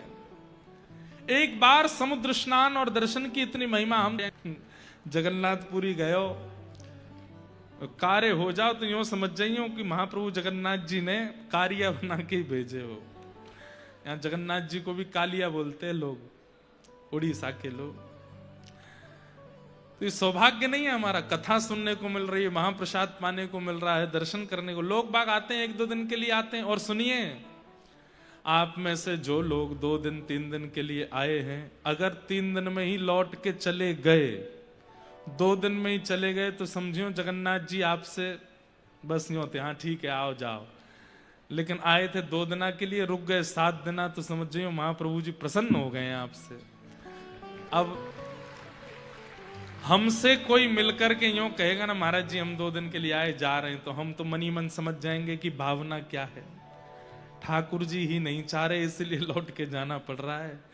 लेकिन यदि आपकी भावना है तो पूरे रुक कर के जाओ, ये अवसर दोबारा नहीं मिलेगा। हम पूर्ण प्रयास करेंगे महाप्रभु जी के खूब सुंदर सुंदर भाव, भक्त चरित्र आदि कथा में मिलित होकर के सुनावें। इसलिए इस कथा का जितना हो सके आप लोग सुंदर रस स्वादन पान कर लीजिएगा। आज प्रथम दिवस है, कथा का विलंब बहुत हुआ। हम बस महात्मा का एक श्लोक बोल करके और आज की कथा को विश्राम देंगे। कल से बंधुओं कथा का समय सुबह 10 बजे से है। आप सब लोगों के लिए 9 बजे से 10 बजे तक के बीच में यहाँ पर उपस्थिति हो जानी चाहिए। 10 साढ़े 10 के बीच में हम आकर के कथा प्रारंभ कर देंगे। 1 बजे तक कथा चलेगी, उसके बाद हम आप सब लोग फिर प्रसाद आदि पाके कल से क्या क्रम रहेंगे शाम के हम बता देंगे। कोई आपको कमरे में उठाने नहीं आएगा, कोई बुलाने नहीं आएगा, बस स्थान और समय बता दिया जाएगा, अपने आप पहुंचिए, आनंद करिए सब। सच्चिदानंद रूपाय विश्वोत्पत्त्यादि हेतवे तापत्रय विनाशाय श्रीकृष्णाय वयं नमः। यं प्रव्रजन्तमनुपेत अपेत कृत्यं द्वैपायनो विरह कातरया जुहाव पुत्रेति तन्मयतया तर्वोऽभिनेदुस्तं सर्वभूतहृदयं मुनिमानतोऽस्मि। सच्चिदानंद रूपाय। भगवान कैसे हैं? सत्य, चैतन्य और आनंद। यहां पर 3 रूप में विराजमान है। बंधु आपको पता है जगन्नाथपुरी के लोग छोटी मोटी जीवन में कोई दुविधा परिस्थिति आती है तो जगन्नाथ जी से बोलते हैं, लेकिन कोई बहुत बड़ी विपत्ति आती है तो फिर इनसे बोलते हैं। ये बड़ देव हैं, जगन्नाथ जी से भी बड़े हैं ये, क्योंकि ये सत्य स्वरूप हैं। यहां के लोग बलराम जी से बड़ी बड़ी जो योजनाएं जगन्नाथपुरी में होती हैं जिनका समाधान नहीं हो पाता, तो यहां के समाधानी श्री बलभद्र जी हैं, जगन्नाथ जी नहीं है। इनसे नहीं पूछते हैं, इनसे पूछते हैं, और जो बलराम जी कह देंगे, आज्ञा कर देंगे, वो होगा, चाहे जगन्नाथ जी मना करें। क्योंकि करते सबसे पहले श्री बलराम जी का दर्शन करना चाहिए, वो सत्य स्वरूप हैं। उसके बाद श्री सुभद्रा जी का दर्शन करना चाहिए, वो चैतन्य स्वरूप हैं। और फिर इन दोनों के दर्शन के बाद महाप्रभु जगन्नाथ जी का दर्शन करना चाहिए, वो आनंद स्वरूप है। अगर कोई व्यक्ति मंदिर में प्रवेश करता है और श्री बलभद्र जी के दर्शन में ज्यादा रुचि नहीं दिखाता, सुभद्रा जी के दर्शन में रुचि नहीं दिखाता, तो वो जब वो जगन्नाथ जी का दर्शन करता है तो जगन्नाथ जी उसको दर्शन देने में रुचि नहीं करते। इसलिए जगन्नाथ जी को रिझाना है तो पहले बलभद्र जी और सुभद्रा जी के भावपूर्ण दर्शन करो। बलराम जी कौन है? आचार्य चरण है। कौन है? बोलो, आचार्य चरण। इसीलिए श्री बलराम जी महाराज कलिकाल में श्री रामानुजाचार्य जी के रूप में प्रकट हुए। यही शेषावतार लक्ष्मण बन के आए, वही शेषावतार बलभद्र बन करके आए, और वही शेषावतार कलिकाल में आचार्य रामानुज बन करके आए। वो आचार्य हैं, जीवाचार्य हैं। मुझे और आपको भगवत सन्निधि प्रदान करने का दायित्व ही आचार्य के पास है। कहते हैं ना कि बिना आचार्य के भगवत सन्निधि ग्रहण करोगे तो अपराध बनेगा। ठाकुर जी स्वीकार नहीं करेंगे ऐसा नहीं है, पर आचार्य सहित जाओगे तो थोड़े बहुत भी जो विकार चित्त में होंगे वो भी आचार्य नष्ट कर देंगे, ठाकुर जी के परिपूर्ण योग्य बनाते हैं। इसलिए सर्वप्रथम दर्शन श्री बलराम जी का। क्यों? क्योंकि वो सत्य हैं। दूसरा दर्शन श्री सुभद्रा जी का। मैं एक बात कहता हूं कि जब आप दर्शन करने जाओगे तो बलराम जी का दर्शन हो जाएगा, भले ही ना हो, जगन्नाथ जी का दर्शन भी आधा होगा, लेकिन सुभद्रा जी परिपूर्ण दिखती हैं। अच्छा, एक बात और, सुभद्रा जी के हस्त कमलों का दर्शन नहीं होता। जैसे हाथ बलराम जी के, जैसे हाथ श्री जगन्नाथ जी के, सुभद्रा जी के हस्त कमल के दर्शन नहीं होते। क्यों? ये दोनों वो जीवाचार्य हैं और ये जीव कृपा करने वाले ठाकुर जी हैं। तो मानो सुभद्रा जी ने दोनों के हाथ ऐसे पकड़ करके आगे कर रखे हैं, अपने हाथ छुपा रखे हैं, छुपा नहीं रखे, दोनों भैयाओं के हाथ पकड़ रखे हैं। बलभद्र जी कह रहे हैं जो योग्य नहीं है, जो श्रेष्ठ नहीं है, जो नियम से नहीं रहेगा, जो पवित्रता का ध्यान नहीं रखेगा, मैं उस पर कृपा नहीं करूंगा। तो श्री सुभद्रा जी कहते हैं अरे भैया ऐसे नहीं, ये कलिकाल है, यहां तो आपको सब पर कृपा करनी पड़ेगी। तो एक हाथ श्री बलभद्र जी का सुभद्रा जी ने पकड़ा। ये नाटक शुरू करने लगे। ठाकुर जी बोले मैं भी सबन पर कृपा नहीं करूंगो, जो ऐसो नहीं होगो, जो नियम से नहीं रहते होगो, जो मेरो नाम जप नहीं करते होगो, जो मेरे वैष्णवन की सेवा पूजा नहीं करोगो, मैं वहां पे कृपा नहीं करूंगो। तो दोनों कृपा से जब पीछे हटने लगे तो सुभद्रा जी ने दोनों भैयाओं को पकड़ के दोनों के हाथ आगे किए। बोले नहीं, ये कलिकाल है और इस कलिकाल में आपको जीव के दोष भूल करके उन पर कृपा करनी पड़ेगी। तो सुभद्रा जी के हस्तकमल नहीं है ऐसा नहीं है, दोनों भाइयों के हाथ लेकर के सुभद्रा जी ने आगे किए हैं। ये हस्तकमल वो हस्तकमल दोनों आगे किए हैं कि आपको कृपा करनी पड़ेगी, आपको जीव को उद्धार करना पड़ेगा। इसलिए दोनों भुजाएं आगे करवाई भैया की, इसलिए सुभद्रा जी के हस्तकमल दर्शन नहीं होते। तो ये कौन है? ये चैतन्यता प्रदान करती है। हम आप सबकी बुद्धि जो जड़ हो गई है, मन जो जड़ हो गया है, व्यवहार जो हमारा जड़त्व को प्राप्त हो गया है, उस जड़त्व को चैतन्य प्रदान करती हैं श्री सुभद्रा जी। सत्यता प्रदान करते हैं श्री बलराम जी, चैतन्यता प्रदान करती हैं श्री सुभद्रा जी, और जब जड़ चैतन्य हो जाता है, असत्य सत्य में परिवर्तित हो जाता है, तब महाप्रभु जगन्नाथ जी आनंद प्रदान करते हैं। सच्चिदानंद रूपाय। इसलिए सीधे महाप्रभु जी के दर्शन का विधान नहीं है। पहले बलभद्र जी, फिर सुभद्रा जी, और फिर जगन्नाथ जी। और एक बात और, ये चतुर्व्यूह हैं, 3 नहीं है, 4 हैं। बलराम जी, सुभद्रा जी, जगन्नाथ जी, और जगन्नाथ जी के ठीक बगल में श्री सुदर्शन जी। दर्शन जरूर कीजिएगा, श्री सुदर्शन जी ऐसे विराज रहे होंगे पास में।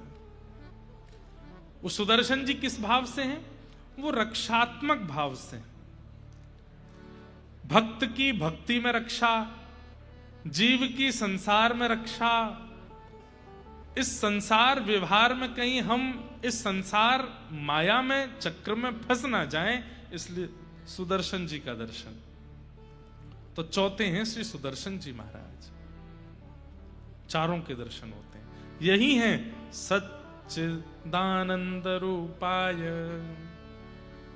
यही सत्य चैतन्य और आनंद है। और यही तीनों क्या करते हैं? बोले विश्वोत्पत्त्यादि हेतवे।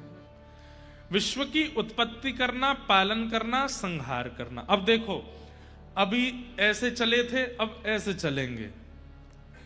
कैसे? विश्व की उत्पत्ति ठाकुर जी करते हैं, विश्व का पालन सुभद्रा जी करती हैं। कैसे? सुभद्रा जी मां है ना, मां ही तो विश्व का पालन करती है।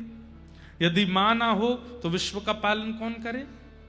तो इसलिए विश्व की उत्पत्ति महाप्रभु जी करते हैं, विश्व का पालन मां करती है, सुभद्रा जी करते हैं, और विश्व का संहार बलभद्र जी करते हैं, शेषनाग करते हैं।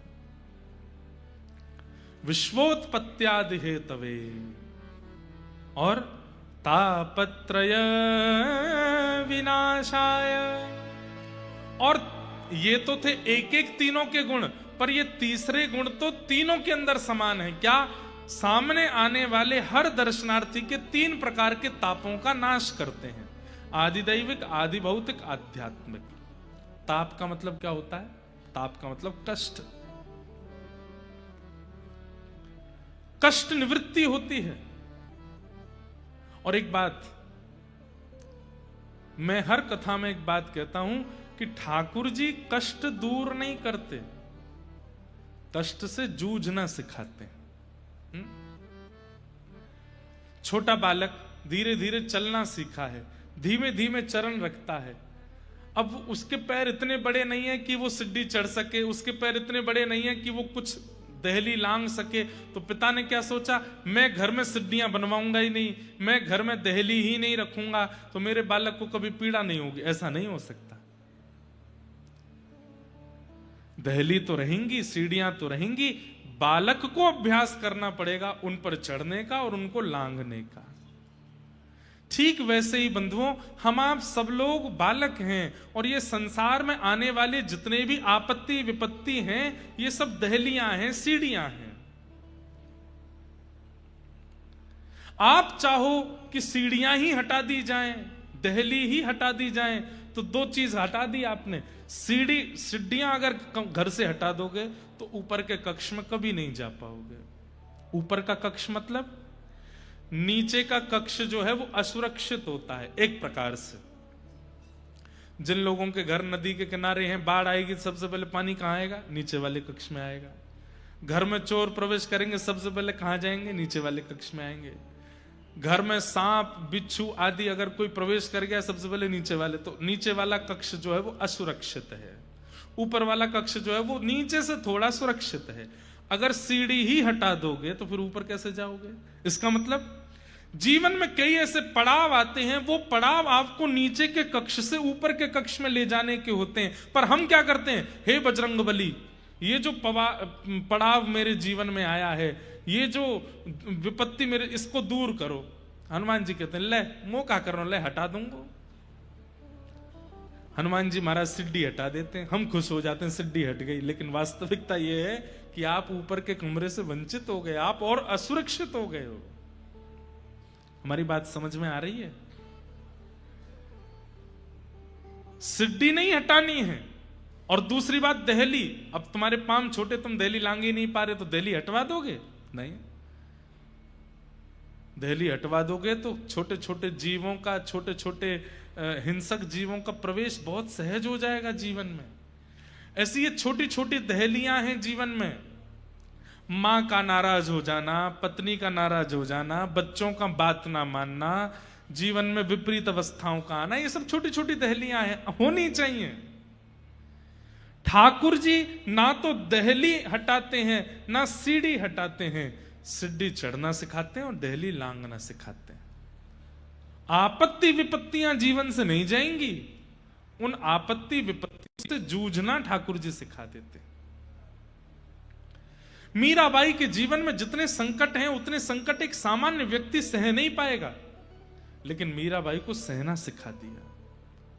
हमारे श्री जगन्नाथपुरी के बंधु महंती, जगन्नाथपुरी के श्री माधवदास जी महाराज, जगन्नाथपुरी के श्री बलराम दास जी महाराज, जगन्नाथपुरी के श्री रघुनाथ दास जी महाराज, कितने भक्त हुए यहां पर। जगन्नाथपुरी के श्री चैतन्य महाप्रभु, क्या संकट खत्म हो गए थे जीवन से? नहीं, संकटों से जूझना सीख गए। ठाकुर जी क्या करते हैं? तापत्रय विनाशाय, तीन तापों से मिलने वाली जो चिंता है उसका विनाश करते हैं ठाकुर जी।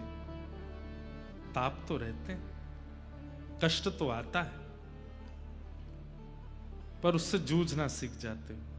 ऐसे श्री कृष्णाय वयं नमः, ऐसे श्री कृष्ण को हम बारंबार प्रणाम करते हैं। बंधुओं, ये साक्षात कृष्ण हैं। अगर आप श्री मंदिर में जगन्नाथ जी का दर्शन कर रहे हो, बलभद्र जी का, सुभद्रा जी का, तो आप ये मत मानिएगा ये दारू ब्रह्म है, ये मत मानिएगा ये कोई प्रतिमा है, ये कोई पाषाण है। आपके नेत्रों ने साक्षात श्री कृष्ण को देख लिया है। अगर जगन्नाथ जी को देख लिया तो कलिकाल में श्री कृष्ण जगन्नाथ जी ही हैं। एक बात सुनिएगा, बहुत छोटी सी बताऊं। महाप्रभु जगन्नाथ जी साक्षात परमात्मा हैं, इसका प्रमाण क्या है? इसके अनेक प्रमाण बताए गए, लेकिन उसका एक बड़ा अद्भुत प्रमाण बताया गया है। क्या? कि वे जब जब रथ यात्रा के लिए, जब जब स्नान यात्रा के लिए, स्नान पूर्णिमा के लिए अपने श्री मंदिर ब्रह्म वेदी से निकल करके बाहर आएंगे, मंदिर से बाहर आते ही चाहे कैसा भी मौसम हो, एक बूंद तो आकाश से वर्षा की गिरेगी। ये प्रमाण है जगन्नाथ जी का कि वो परमात्मा है। अभी बाहुड़ा यात्रा हो रही थी, जब जगन्नाथ जी की रथ यात्रा, उल्टा रथ जब आता है, तो उस समय मैं दर्शन के लिए गया। जो महाराज जी मंच पर बैठे थे, ये भी थे हमारे अभी भैया, ये भी थे साथ में, हमारे देवी भैया भी थे, और भी सब लोग थे साथ में। एक तो हम यहां आकर के यहीं के पंडा पुजारियों जैसी पोशाक पहन लेते हैं, तो सबको लगता है यहीं के पुजारी जी हैं ये। इतने पुजारी हैं यहाँ पे कि पता ही नहीं चलती बाहर का कौन भीतर का कौन। तो हम थोड़े भीतर चले गए।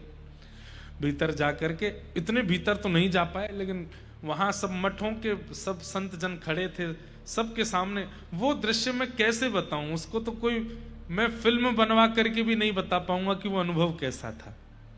तो गुंडीचा में हम भीतर चले गए, तो वहां सब संतों ने अपने पास खड़ा कर लिया, बोले यहीं खड़े हो जाओ, यहीं से सामने से जगन्नाथ जी निकलेंगे। मैंने कहा ठीक है। तो सबसे पहले श्री बलभद्र जी आए। बलभद्र जी आए तो मेरे सिर में ऐसा लगा कि जैसे मानो किसी ने बर्फ रख दी हो, इतने रोंगटे खड़े हुए, इतने बिल्कुल सामने से बलभद्र जी निकल के गए। उसके बाद फिर सुभद्रा जी आए। सुभद्रा जी को देख करके भी रोम रोम पुलकित हो गया, बिल्कुल सामने से ही जा रहे हैं। आहा, मधुर दर्शन हो रहे थे। प्रतीक्षा हो रही थी कि जगन्नाथ जी आएंगे बस। फिर उसके बाद सुदर्शन जी आए, सुदर्शन जी गए। सुदर्शन जी जाते हैं, फिर तीनों रथों का परिक्रमा करके फिर विराजते हैं, पूरा सुरक्षा करके। सबसे पहले शायद सुदर्शन जी जाते हैं, तीनों रथों की परिक्रमा करके बैठते हैं ताकि रक्षा हो जाए, सब चारों तरफ घूम जाते हैं। अब तीसरे आने वाले हैं श्री जगन्नाथ जी। आहा, आंखों की पलकें भी यूं गिरती हैं तो यूं मन करे कि यहाँ कोई टेप वेप लगा ले, ये गिरे नहीं। वो जैसे ही बाहर निकले तो वो दर्शन हो। मतलब ये कैमरा भी दूर है, ये जो पत्तियां हैं इतनी दूरी खड़े हैं द्वार से, और ऐसे जगन्नाथ जी निकलने वाले। तभी बगल में एक महाराज जी खड़े थे, उनसे बोले, आपको पता है महाप्रभु जगन्नाथ जी साक्षात परमात्मा हैं? ये प्रश्न किया गया, ये परमात्मा है, इसका प्रमाण क्या है? तो उसके कई प्रमाण बताए गए, उनमें से एक प्रमाण क्या है? ये जब भी श्री मंदिर से बाहर निकलेंगे और सूर्य की प्रथम किरण में आएंगे तो चाहे एक बूंद गिरे आकाश से गिरेगी, ये इस बात का प्रमाण है कि ये परमात्मा। मैंने कहा महाराज जी वो घंटे बज रहे थे जोर जोर से, बस अब तो हल्ला शुरू हो गया, महाप्रभु जी आने वाले हैं। आकाश में मैं देखूं दूर दूर तक कोई बादल नहीं, मुझे तो घबराहट सी हिलने लगी। मैंने कि लाला ने लाज बचाइयो अपनी, बादल तो दूर दूर तक दिखना रहे, बरसे को कहां थे। हमारे होली में एक रसिया गाया जाता है, ब्रज की तो है लाज मुकुटवारे, ब्रज की तो है। सब नंदगाम के सखा लाला को बरसानो भेज रहे हैं होरी खेलवे के काजे, तो ठाकुर जी का मुकुट पूजन करते हैं, और मुकुट पूजन करके कहें लाला नाक बचाए के आइयो हमारी, पतो चरी कहीं बरसानी की सबरी गोपीन ते मार खाया आयो, ने हमारो मुकुट ने ध्वजा ऊपर करके आइयो। तो सब ठाकुर जी का तिलक करते हैं, कोई ठाकुर जी के यहाँ पे राखी बांधे, कोई ठाकुर जी को कुछ पहनावे आदि। तब ये रसिया गाते हैं, ब्रज की तो है लाज मुकुटवारे, ब्रज की तो है चंदा सूरज तेरो ध्यान धरत है, चंदा सूरज तेरो ध्यान धरत, अरे ध्यान धरे नव लख तारे, ध्यान धरे नव लख तारे, ब्रज की तो है। अरे लाला ये चंद्रमा सूरज तेरो ध्यान करें, सबरे तारे तेरी उपासना करें, केवल ब्रज को ध्यान मत करियो, चंद्रमा सूरज तारे इन सबन की भी लाज रख के आइयो, कहीं बरसाने की गोपिन पिट मत आइयो लाला, ऐसा कहते हैं। तो उस दिन मैं भी यही रसिया गा रहा था, मैंने कि ऊपर तो कोई बादल है नहीं, और ये महाराज जी वो कह रहे कि ठाकुर जी बाहर आएंगे तो बूंद गिरेगी, चाहे एक बूंद गिरे, चाहे नेक बरखा, मंदम मंदम जलधरा। ठाकुर जी के प्राकट्य में लिखा है श्रीमद् भागवत में, जैसे ही देव की मैया के गर्भ से ठाकुर जी प्रकट भये, मंदम मंदम मंदम जलधारा गिरने लगी आकाश से। मन में बार बार उत्साह भी हो, डर भी लगे, जैसे कोई अपनो व्यक्ति किसी प्रतियोगिता में भाग ले तो डर लगता है ना कि हार तो नहीं जाएगा, ऐसी लगे। मैंने कि बलभद्र जी गए, सुभद्रा जी गई, सुदर्शन जी गए, लाला अब तेरी बारी है, नेक बरसा तो कर दी हो तो बात सत्य हो जाएगी। और महाराज ऐसे आते हैं महाप्रभु जगन्नाथ, वो क्या बोलते हैं उसको, तितला, क्या कौन सा मुकुट पहनते हैं सिर पे, हैं? तालिया, ताहिया, हाँ वो ताहिया, ये धारण करके महाराज जैसे ही निकल के बाहर आए हैं, यहाँ पुजारी लगे हैं, यहाँ पंडा लगे हैं, दैतापति सब ठाकुर जी को खींचते हुए बाहर ला रहे हैं। और जैसे ही गुंडीचा मंदिर के मुख्य द्वार से महाप्रभु जी जैसे ही बाहर आए, प्रथम दर्शन हुआ, कहां से बादल आए और तुरंत वर्षा वहां गिरने लगी, पूरा फर्श और पूरा मंदिर गीला हो गया। मैं तो बता रहा हूं आपको, उस समय जैसे ही वर्षा हुई नेत्र आंसू से भर गए, और जैसे मानो महाप्रभु जी कह रहे हो, बोले ब्रज की मैंने लाज रख ली लाला, तो चिंता मत करे, आती वर्षा कराए कि सिद्ध कर दियो कि मैं ही परमात्मा हूं, मैं ही श्री कृष्ण हूं, मैं ही परमेश्वर हूं। स्कंद पुराण में ठाकुर जी श्री जगन्नाथ जी साक्षात परमात्मा हैं। इसके कई प्रमाणों में एक प्रमाण है, वो जब जब मंदिर से निकलेंगे वर्षा होगी, मंदम मंदम जलधारा गिरेगी, और ये होती है। कई बार तो रथ यात्रा में ऐसा देखा गया, पूरी रथ यात्रा की मार्ग में कहीं वर्षा नहीं हो रही, लेकिन जैसे ही ठाकुर जी बाहर आए केवल ठाकुर जी के ऊपर वर्षा हो रही है, और कहीं गीले ही नहीं हो रहा कोई भी, और ठाकुर जी के लेकर के जितने पंडा पुजारी चल रहे उन पर ही वर्षा हो रही है। कितने प्रमाण ऐसे हैं कि ये साक्षात श्री कृष्ण यहां विराज रहे हैं। राधा रमण जी साक्षात कृष्ण हैं, बिहारी जी साक्षात कृष्ण हैं, प्यारे गिरधर लाल साक्षात कृष्ण हैं, द्वारिकाधीश कृष्ण हैं, जगन्नाथ बद्रीनाथ श्री कृष्ण हैं। लेकिन सबका एक समय हो सकता है। कहीं श्री कृष्ण मंगलामयी होते होंगे, कहीं श्री कृष्ण राजभोग में होते होंगे, कहीं श्री कृष्ण शयन में होते होंगे, लेकिन 24 घंटा मंदिर के द्वार खुले हैं तो श्री कृष्ण जगन्नाथपुरी में विराजमान, महाप्रभु जगन्नाथ के रूप में। हाँ, द्वार बंद होते ही ठाकुर जी वृंदावन चले जाते हैं, ये तो यहां प्रमाण है। चाहे 1 घंटे के लिए शयन हो, चाहे 2 घंटे 3 घंटे, जितनी देर के लिए भी शयन होता है, जगन्नाथ जी भीतर नहीं है, वो चले गए, श्री वृंदावन गए हैं, पूरा अपना बड़ श्रृंगार करके जाते हैं, पूरे पुष्पों से श्रृंगार करके वृंदावन रास के लिए जाते हैं महाप्रभु जगन्नाथ जी। ऐसे श्री कृष्णाय वयम नमः, ऐसे श्री कृष्ण को हम बारंबार प्रणाम करते हैं। महाप्रभु जगन्नाथ जी के चरणों में हम आप सब लोग बैठे हैं। आज प्रथम दिन के इस पावन सत्र को हम यहीं विराम देते हैं। और महात्म से अब यहां तो भैया देखो हम स्वच्छंद हैं, खुली छूट है, हमको कैसी कथा करो, जगन्नाथ जी के रस सुनाओ, भागवत सुनाओ, जो भक्त चरित्र सुनाओ, तो इसलिए खूब आनंद से हम लोग कथा श्रवण करेंगे। और नित्य आप लोग पधारिए, हमारे आने से पहले ही आकर के अपना अपना स्थान ग्रहण कर लीजिए। सुबह के सत्र में कथा करेंगे और दोपहर संध्या के सत्र में यहाँ पर विराजमान जो ठाकुर जी के सुंदर सुंदर स्थान हैं उनका दर्शन करेंगे, महाप्रसाद पाएंगे, आनंद करेंगे।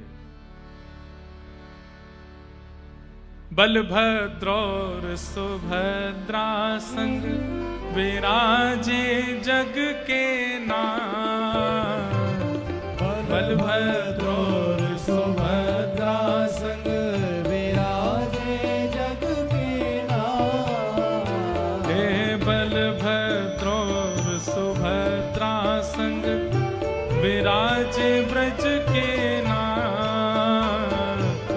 बलभद्र और सुभद्रा संग विराजे ब्रज के नाथ। हे रथ आरूढ़ भय नंद नंदन, रथ आरूढ़ भय नंद नंदन, रथ आरूढ़ भय नंद नंदन, रथ आरूढ़ भय नंद नंदन। हो कहलाए जगत के नाथ, वृंदावन प्यारो वृंदावन, वृंदावन प्यारो वृंदावन। हे श्री वृंदावन मेरो वृंदावन, श्री वृंदावन मेरो वृंदावन। रथ आरूढ़ भय नंद नंदन, रथ आरूढ़ भय नंद नंदन। हो कहलाए जगत के नाथ, वृंदावन मेरो वृंदावन, वृंदावन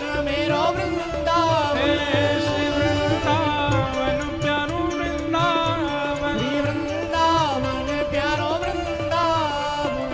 ओ जिनकी कृपा से यह रस प्रगट्यो वृंदावन अभिराम, जिनकी कृपा से यह रस प्रगट्यो वृंदावन अभिराम। श्री जगन्नाथ जी को अति ही दुलारो, श्री जगन्नाथ जी को अति ही दुलारो। यह आनंद करवावे वारो, यह आनंद करवावे वारो। प्यारे गिरधर लाल जी यहाँ विराज रहे हैं और कल से प्यारे लाल जी के दर्शन आप सब लोगों को प्राप्त होंगे। सुबह करीब 8:45 बजे, 8:30 8:45 बजे प्यारे गिरधर लाल जी का श्रृंगार आरती दर्शन होगा। आप सब लोग वहां दर्शन करके फिर यहाँ विराजमान हो सकते हैं। संध्या में कितने बजे दर्शन होंगे वो हम कल बता देंगे। सुबह ठाकुर जी के 8:30 8:45 बजे दर्शन होंगे श्रृंगार आरती के, आप सब लोग उसका दर्शन कर सकते हैं। यह आनंद करवावे वारो, यह आनंद करवावे वारो। आज हम सबको मिलवावे वारो,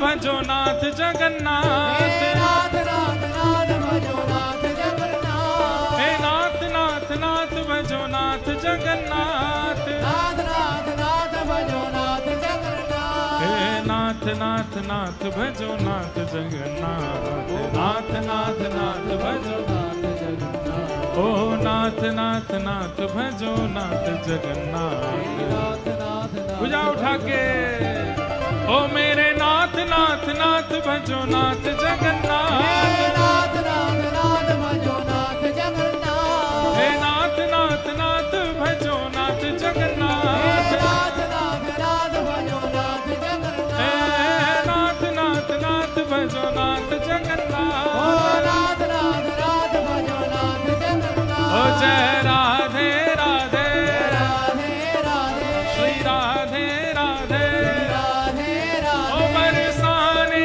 वारी राधे राधे वृषभानु दुलारी राधे राधे कीरत सुत प्यारी राधे राधे बरसाने वारी राधे राधे जय राधे राधे राधे राधे श्री राधे राधे राधे राधे जय राधे राधे राधे राधे श्री राधे राधे राधे राधे श्री कृष्ण पियारी राधे राधे जगन्नाथ पियारी राधे राधे कीरत सुत प्यारी राधे राधे बरसाने वारी राधे राधे जय राधे राधे राधे राधे श्री राधे राधे राधे राधे जय राधे राधे राधे राधे राधे श्री राधे राधे राधे राधे जय जय श्री राम जय जय श्री राम जय जय श्री राम जगन्नाथ जगन्नाथ जगन्नाथ